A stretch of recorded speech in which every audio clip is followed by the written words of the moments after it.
So in the concept of hybridoma technology, a mouse is injected with a specific antigen. Now when a specific antigen is given injection into the mouse will start producing antibodies against that particular antigen, and then these cells are taken out from the spleen of the mouse. So spleen of the mouse is removed and then these cells are taken out from there.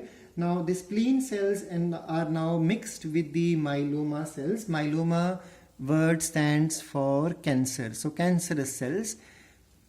Now we all know cancerous cells have the property of tumor formation. Tumor means uncontrolled growth, and that's what we are looking for. We want these cells to grow a lot, because once they grow a lot, they prepare good amount of antibodies for us. So the spleen cells are mixed with the hybridoma, and now they are capable of continuous growth in culture medium.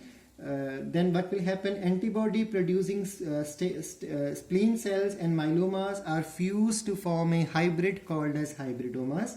These hybrid cells are capable of growing continuously and produce antibodies for us, and this is used a lot in detecting the cancer in the earliest stage. It is even used to minimize organ rejection, to treat autoimmune disorder. We'll be learning about this concept in the next class. The reason is and the monoclonal antibodies can be used to suppress T cells. T cells are basically responsible for organ rejection. So organ rejection can only be possible, can easily be averted if the immune system's T cells are inactivated. So suppression of T cells is possible with the help of monoclonal antibodies. Now, how do the antibodies function? There are many ways by which the antibodies function. The main thing is the antibodies have to come in contact with the antigen. So the concept is antigen immunoglobulin interaction. How do antigen and antibody interact? So the answer you can say is the bonds which are formed in this interaction are basically the hydrogen bonds.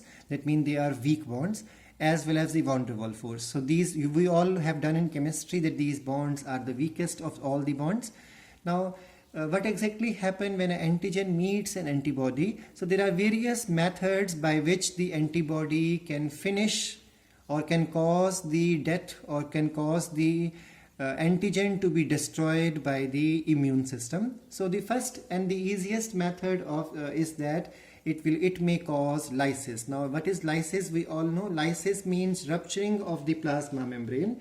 So what exactly happens is when an antigen meets with the antibody, because antigen is on the surface of the plasma membrane or the cell surface of the microorganism, this interaction may cause lysis of the breakdown of the plasma membrane. Once the plasma membrane undergoes breakdown, we all know the microbe is no more surviving, so definitely there is no disease. Immunity has won the fight. Now the next one is there are possibilities that there could be a toxin produced by the microorganism. So the toxin has to be neutralized. That neutralization of the toxin is called as one of the second method of how do the immune system function with the help of the antibody. So first method possible is the lysis of the plasma membrane.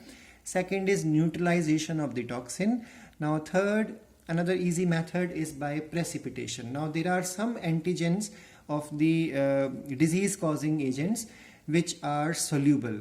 So because they are soluble, they can be made insoluble and then precipitate easily with the help of this interaction. Whenever an immunoglobulin interacts with the antigen, if the antigen is a soluble antigen, after interaction with the antibody, it will become insoluble. Because it is insoluble, it will precipitate, and once it precipitates, its susceptibility, or you can say the chances of phagocytosis by the defense cells will increase.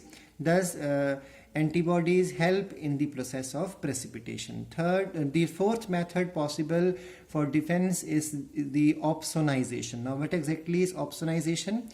Imagine there is an antigen So a large number of antibodies will gather surround the antigen. So large number of antibodies. So the antigen is made susceptible, or you can say the antigen is made more prone for phagocytosis. How? Because the antibodies are going to surround it, and after its surrounding, this whole concept is called as a complex, and such antibodies are called as opsonin. So opsonin antibodies are responsible for opsonization. This will increase the chances of phagocytosis. This also increase the chances of phagocytosis. Now another method is agglutination. We all know agglutination means clump formation, like blood clot formation. So now in the concept of agglutination, antibodies will attach to the antigen and form a large insoluble complex. This complex is called also as the clump formation, also called, that's why this antibody is called as agglutinin antibody. So you are learning two types here, opsonin type of antibodies and agglutinin type of antibodies. Now once this thing is done, again phagocytosis chances will increase. So finally the end is what?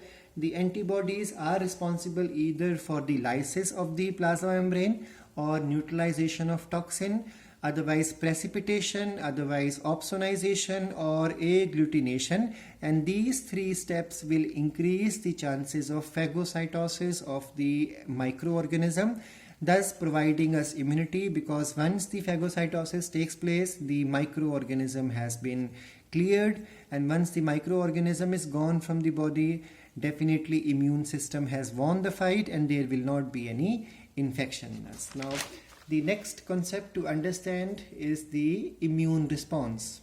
So how exactly the immune system functions? There are two methods the immune system may function.